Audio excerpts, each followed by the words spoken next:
O consumo de açúcar refinado, ele conheceu uma explosão nos últimos anos. Na verdade, nas últimas décadas. E como nós já falamos, nossos genes se desenvolveram num contexto onde isso não existia. Nós consumimos, em média, no máximo, 2 quilos de mel de abelha por ano por pessoa. E sabe o que aconteceu? Nós passamos a consumir 5 quilos de açúcar por ano. Só que em 1830. E hoje nós alcançamos a taxa de 70 quilos de açúcar por ano por pessoa. Isso no final do século XX.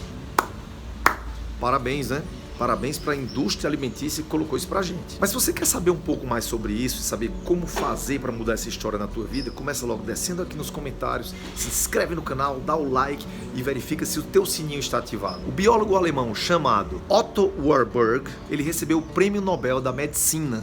Não sou eu quem está dizendo, é o Otto. E sabe o que ele fez? Ele descobriu que o metabolismo das células dos cânceres estava diretamente ligado ao açúcar, ou seja, era dependente do consumo de glicose. E o scanner PET, você já ouviu falar desse exame? Ou PET scan?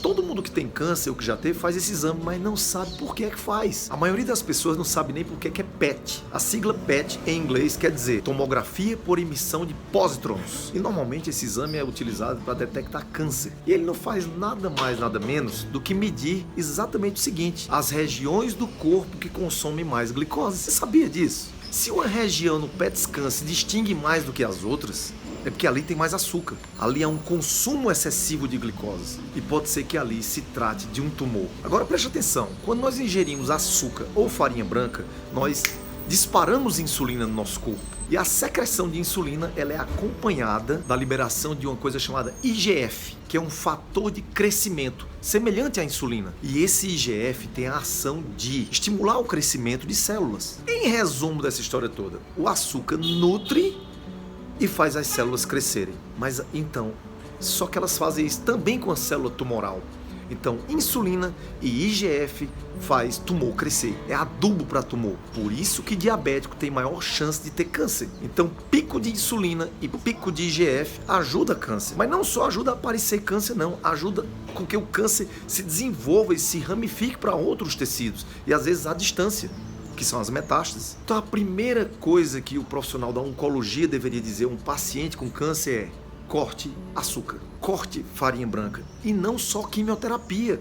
Quimioterapia só é como se você enxugasse um chão e não fechasse o chuveiro. E é preciso desenvolver, talvez, algum medicamento que diminua esses picos de insulina e da produção de IGF, e não só quimioterapia. Agora, a gente não vai esperar esses medicamentos serem desenvolvidos. Nós já podemos começar hoje a diminuir a ingesta de açúcar e farinha branca. E sabe o que você vai ganhar? Além disso, uma pele mais saudável. Se você não estiver pensando em câncer, pelo menos pensa na tua pele. E preste atenção como a coisa é séria. Na segunda parte do século XX, um novo ingrediente, um novo veneno se espalhou pelo mundo, como se fosse uma erva daninha, um câncer, na verdade, da alimentação. O nome dele é xarope de frutose, que é extraído do milho. Você sabia? É uma mistura de frutose com glicose. Se nosso corpo já tinha dificuldade de tolerar a quantidade de açúcar que nós ingeríamos, de açúcar refinado, por exemplo, a situação ficou muito pior depois do xarope. E ele se tornou presente em muitos alimentos. Alimento não, produto alimentício. Tem um estudo que compara as populações asiáticas com as ocidentais, que sugere que a pessoa asiática, que normalmente consome menos açúcar, tende a ter 5 vezes menos câncer do que a gente. Outros estudos mostraram que o índice glicêmico dos alimentos, ou seja, a velocidade com que ele é absorvido no organismo, estão relacionados com câncer de pâncreas, do cólon, ou seja, do intestino, e de ovário.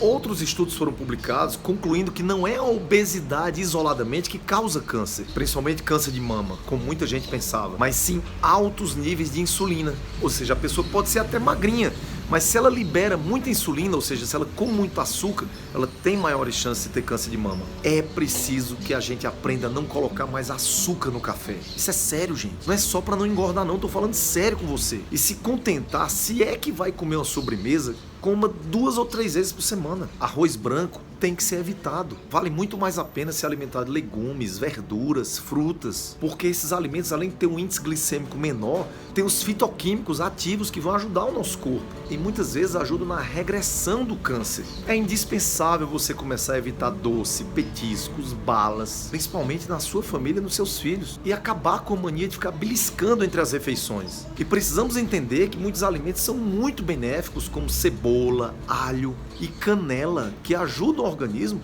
a diminuir os níveis de glicose e açúcar no sangue, ajudam a conter as taxas de picos de insulina. Aproveite e assiste nosso vídeo sobre canela, ele vai aparecer aqui no final. Bom, gostaria de saber de você, do fundo do seu coração, você tem abusado dos açúcares e das farinhas brancas? Eu queria ver o seu comentário.